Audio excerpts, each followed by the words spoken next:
Седумината борци на ИСИС кои на почетокот на неделава беа вратени од Сирија и приведени, се ученици на имамот Реджеп Мемиши, кој во случајот Келија 1 доби највисока затворска казна за регрутирање, организирање и испраќање луѓе на боиштата во Сирија. Уште 15 македонски државјани се наоѓаат во ова конфликтно подрачје, а службите најавија дека активно се работи на нивно обезбедување.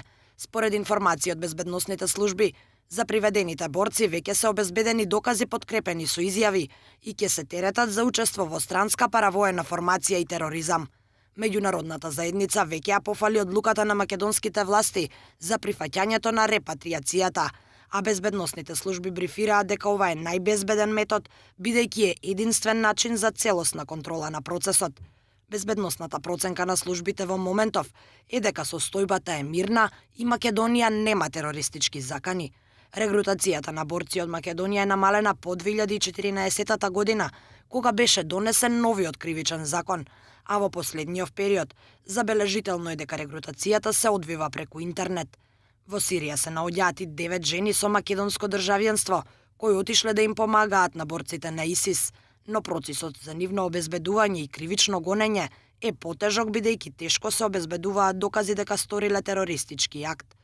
Во земјава има 57 борци повратници, кои не можат да бидат притворени бидејќи за нив не важи законот од 2014-та, но безбедносните служби уверуваат дека тие не представуваат ризик, бидејќи состојбата се држи под контрола. Службите очекуваат борбата против радикализмот и тероризмот да стане уште поефикасна откако ќе се донесе законот за тероризам, со кој ќе се предвидат побрзи и поефикасни алатки за откривање и сузбивање.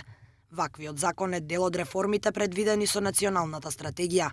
Инаку, безбедносните служби го разјаснија недоразбирањето помеѓу секторот за односи со јавност на МВР и медиумите, за тоа дали борците се приведени во акција или пак се работи за преземање.